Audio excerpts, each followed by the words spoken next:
Right, Chris from Record Talk, 5 records, 5 minutes. This week, the theme is their Discogs median value is about 20 US dollars. First record, theme is band from my youth that's still putting out new albums that people like me like. Dinosaur Jr., Sweep It Into Space. So this came out on the Jaguar label, 2021. Of course, it has a digital download. Of course, it has fancy vinyl. But more important, it has Jay and Lou and Murph still putting out good Dinosaur Jr. music that I still want to listen to in 2021. I Ran Away on the first side. It's probably my favorite song. You got a couple weird Lou songs, because the Dinosaur Jr. record should always have a couple of weird Lou songs on it. Next, let's go into some very standard vinyl community fare. It's Asia by Steely Dan. So my American version is currently at a median value of $20. Oh look, it's double. Even Chris from Record Talk, who will make fun of audiophiles and record collectors, has two versions of Asia by Steely Dan. I inherited them from my dad, who was a stereo salesman in the 70s. The other one, the one on the left, this one right here, you may not be able to see the sticker that says import. It's a German version. There's the label on it. It's kind of an MCA-ish looking label. My American one has a ABC looking label. And the German one is actually only has a median value of about $9 right now.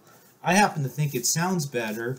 And so if you go to my secondary channel, Chris from Audiophile Talk, and on Chris from Audiophile Talk, our debut video is going to be a shootout of the two different cheap versions of Asia by Steely Dan. While we're talking about old elder music, let's talk about Van Morrison, Astral Weeks, another one from Dad's collection. So he was a big Van Morrison fan to a much greater extent than I am. Astral Weeks probably is Van's best album, and so I do have it here.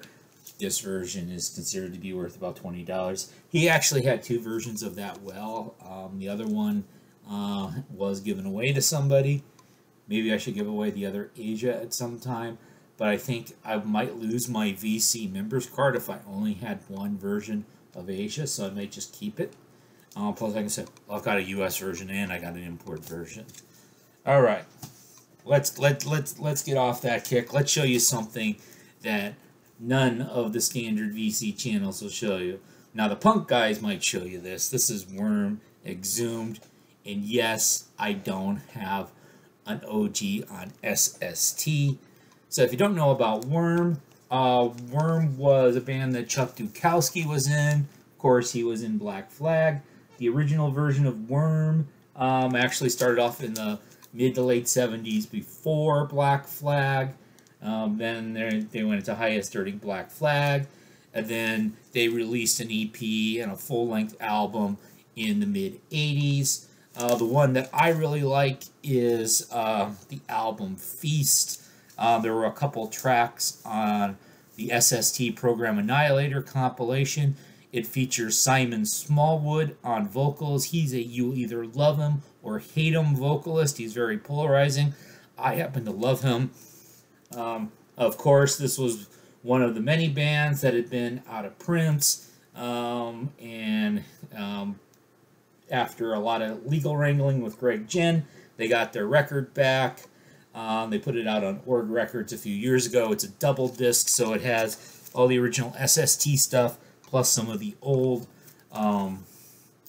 stuff from the 70s, demos. And so let's get into it, because we only got half a minute left. We got Snail Mail with Valentine. So Snail Mail is this young woman, Lindsay Jordan. She's one of these young 20-something singer-songwriters. They're kind of sad. They play the guitar. There's another one called Soccer Mommy. I guess they don't like going by their real names, but Lindsay Jordan, she's a good musician. And there's a picture of her, and we're out of time. Check you out next time.